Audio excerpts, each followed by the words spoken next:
susipažinau su seneliu, po to pasakysiu. Jėzu, 53 ženėmės, tai 50 gal pirmais. Susipažinom 51 metais, Ukmergėj, ant Šventosios kranto. Jisai su draugais ten maudėsi, o mes su seserim su Baidarė važinėjomės.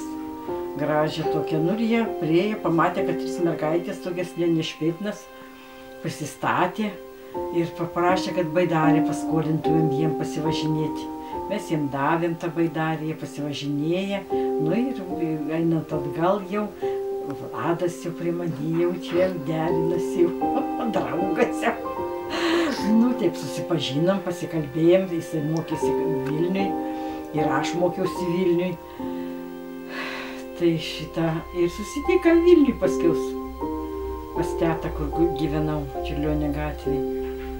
Nu, užeidavo jisai, aš susitikdavau su juo, taip nuveidam į teatrą, tai į kiną, tai pasivaikščioti. Paskui išsiskyrė man metų ant kelių mėnesių, vėl pasimatom. Taip, kad nuolatiniai taip draugauti nebuvo kada. Jis mokėsi ir aš mokiausi, nebuvo laika kažkaip tai. Bet, nu, taip palaikydavom santykius. Vienas, tai kaip ir atostogos Ukmergėj, tai taip, vienu žodžiu. Taip, tas tęsiasi gal 2 metai su virš. Paskiausiau, aš baigiau 53 metais akušerių mokyklą. Ir tada jau mes jau rimtai pradėjom draugauti. Ir ištekėjau 53 metais. Dabar jau gyvenam 60 metų. O prieš 50 metų galvoja močiutė, kad gyvens 50 metų seneliu? Aš pasakė mums per vestuvės, kad 100 metų.